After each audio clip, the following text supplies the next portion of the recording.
Who is गुरु? गुरु कौन है? क्या आप जानते हो कि गुरु क्या है? गुरु की ज़रूरत हमें क्यों पड़ती है? और क्या हम गुरु के बिना इस भवसागर को पार कर सकते हैं? जवाब है नहीं।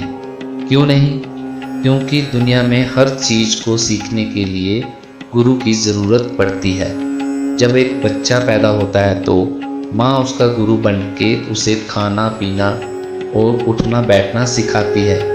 उसके बाद बाप उसका गुरु बन के उसे घर से बाहर ले जाता है, उसे चलना सिखाता है। फिर स्कूल में जाकर उसके टीचर्स उसके गुरु बनते हैं, बाद में कॉलेज में प्रोफेसर। जहाँ भी ये सिलसिला ख़त्म नहीं होता, कॉलेज के बाद अगर उसे कुछ भी काम सीखना हो, वकील बनना हो या कोई भी नौकरी करनी हो, वहाँ पर भी उसे सीखने के लिए कोई ना कोई गुरु की ज़रूरत पड़ती है। फिर हम ऐसे कैसे सोच सकते हैं कि इस दुनिया में मुक्ति प्राप्त करने के लिए हमें किसी भी गुरु की ज़रूरत नहीं है, क्योंकि इंसान के अंदर काल का महाजाल है।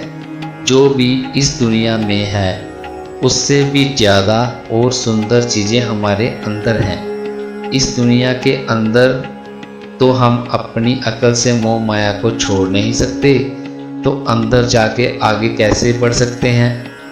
तभी हमें गुरु की आवश्यकता पड़ती है कि हम उनका सहारा लेकर उनके उपदेश पर चलकर इस मोह माया की दुनिया को पार कर सकें। अब सवाल पैदा होता है कि गुरु कौन है और वह क्या करता है? गुरु वो जो अंधकार से रोशनी कर दे। गुरु वो जो अज्ञानता से ज्ञान का प्रकाश करवाए। गुरु वो जो शिष्य को अपने ही जैसा बना ले। जब एक आत्मा मेडिटेशन के दौरान सफ़र करती है तो वह कई जगहों से गुजरती है। उसके सामने देवी देवते, स्वर्ग नरक, भूत प्रेत और कई तरह की चीज़ें आती हैं।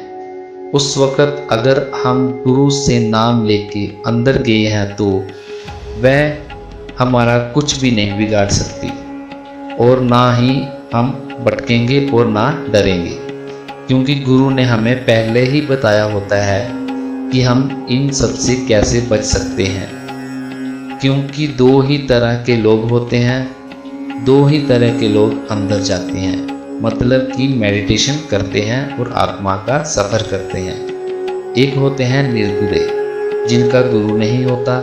वह किताबें पढ़कर या वीडियो देखकर ही ध्यान लगाकर अंदर का सफ़र करते हैं, और जब उनको ये चीज़ें दिखाई देती हैं या तो वह डर जाते हैं और या मेडिटेशन करना ही बंद कर देते हैं, या वह फंस जाते हैं। उनको रिद्धि सिद्धि अपने पास फंसा लेती है, वह वहाँ से कभी भी निकल नहीं पाते। और एक होते हैं गुरुमुख। अब जिसने नाम लिया, गुरु धारण किया, उन सबको गुरु ने पहले ही बताया होता है कि कब कहाँ और कैसे जाना है। जैसे आसाम से दिल्ली जाने के लिए आपको कोई गाइड करे कि पहले हमें ये स्टेशन आएगा, फिर ये, फिर वो, फिर रास्ते में क्या क्या दिक्कतें आएंगी, कैसे हमें उनसे बचना है, तो आप दिल्ली पहुंच जाओगे। इसके उलट अगर आपको पता ही नहीं कि दिल्ली किस दिशा में पड़ता है, वहाँ कैसे पहुँचा जा सकता है, तो आप हो सकता है असम से केरला की तरफ चल दो। अगर आप तुक्के से दिल्ली की तरफ चल भी पड़े तब भी आप वहाँ नहीं पहुँच पाओगे, क्योंकि किसी से पूछे बिना आप कहीं नहीं जा सकते। आप कहीं से भी भटक सकते हो। तभी हमें परमार्थ पर चलने के लिए गुरु की ज़रूरत पड़ती है। गुरु और परमात्मा एक ही होते हैं, जैसे आत्म में राम, राम में आत्म। अगर हमें मुक्ति चाहिए और अगर हम इस भवसागर को पार करना चाहते हैं, अपने निज घर परमात्मा से मिलना चाहते हैं, तो हमें गुरु की बहुत ज़रूरत है। और गुरु भी वक़्त का होना चाहिए। वक़्त का पूरा गुरु अधूरा नहीं, पूरा गुरु ही हमें परमात्मा से मिला सकता है।